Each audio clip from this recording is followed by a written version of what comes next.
Okay, Brian, here we have your front view. I'm going to run it through in regular time first, and I want you to notice the path of your hand and how you can actually see the curve of your hand making kind of an S pattern, which is not exactly what we're looking for anymore. So here's the regular speed, and you can see that hand going around and then under the body.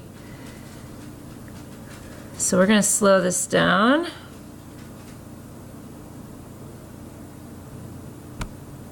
Okay. So what we would like to see is as that hand enters in, and you're actually kind of over the center line almost there. So a little bit wider, have that hand enter kind of more in front of the shoulder. And then the hand itself, if I was drawing a line, it would just be straight. Straight down.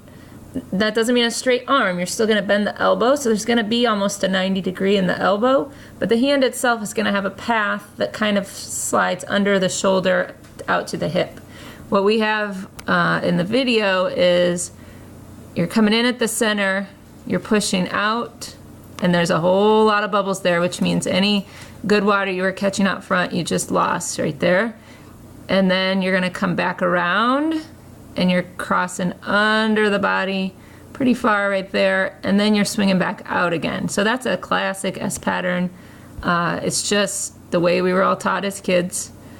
Not wrong, it's just that they've figured out it's more efficient to go with a more straight path. So both arms are doing it about the same amount, which is a good thing.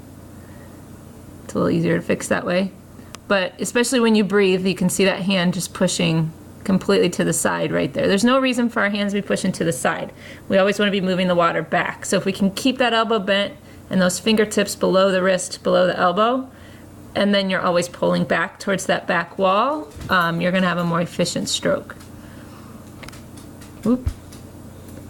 Cut pretty quick, but you can see that hand cross quickly under the belly and then swing back out. And through here, there's like no real water being pushed. It's just kind of moving the hand through the water. And then look at all the bubbles coming off that right hand as it enters. So a little cleaner entry. Some of that comes with a little more thought on what the hips are doing.